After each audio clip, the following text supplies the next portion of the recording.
আসসালামু আলাইকুম। আশা করি সবাই ভালো আছেন। এর আগে আমরা এই তিত বেগুন নিয়ে কথা বলেছিলাম। তো আজকে আবারও আমরা কথা বলবো এই তিত বেগুন নিয়ে। তো এখানে দেখা যাচ্ছে তিত বেগুন, এখানে আসলে অনেকগুলো গাছ আছে। এখানে যতগুলো গাছ দেখা যাচ্ছে সবগুলোই হলো এই তিত বেগুন। যদিও বাংলাদেশে এটা তিত বেগুন নামে পরিচিত, কিন্তু বাইরের কান্ট্রিতে এটা ওরা স্মল এগপ্লান্ট হিসেবেই বলে থাকে। তবে একটি ব্যাপার যে এই বেগুনটা সাধারণত বাংলাদেশে রাস্তাঘাটে অ্যাভেলেবেল দেখা যায়, বিশেষ করে রাস্তার দুপাশে এটা খুব ইজিলি হয়ে থাকে। কিন্তু এটার যে ব্যবহার বা খাওয়া, এটা আসলে বাংলাদেশে ওইভাবে কেউ খায় না।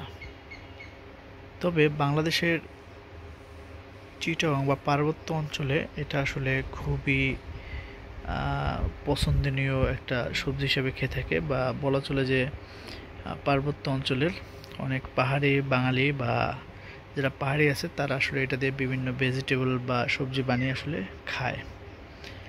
আবার বাংলাদেশের বাইরের দেশের কথা যদি চিন্তা করি, যেমন থাইল্যান্ডে আসলে এটা দিয়ে তারা অনেক কিছু তৈরি করে, অনেক রেসিপি তৈরি করে থাইল্যান্ডে এটা দিয়ে, এবং রেসিপি তৈরি করে সেটা দিয়েও খায়। এটা শুধু যে আসলে একটা ভেজিটেবল তা না, এটা হলো একটা ঔষধি গুণ সম্পন্ন সবজিও বলা চলে।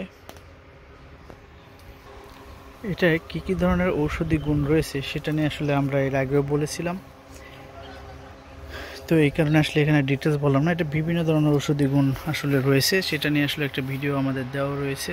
তবে একটা ব্যাপার যে এটা আসলে ইজিলি বাংলাদেশে হয়ে থাকে এবং যে কেউ ইজিলি চাষ করতে পারে।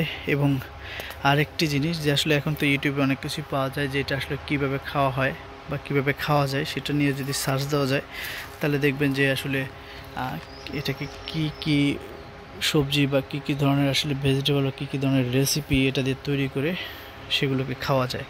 তো অনেকে আসলে ট্রাই করতে পারেন, এবং এটা চমৎকার একটা সবজি বা ভেজিটেবলই বলা চলে।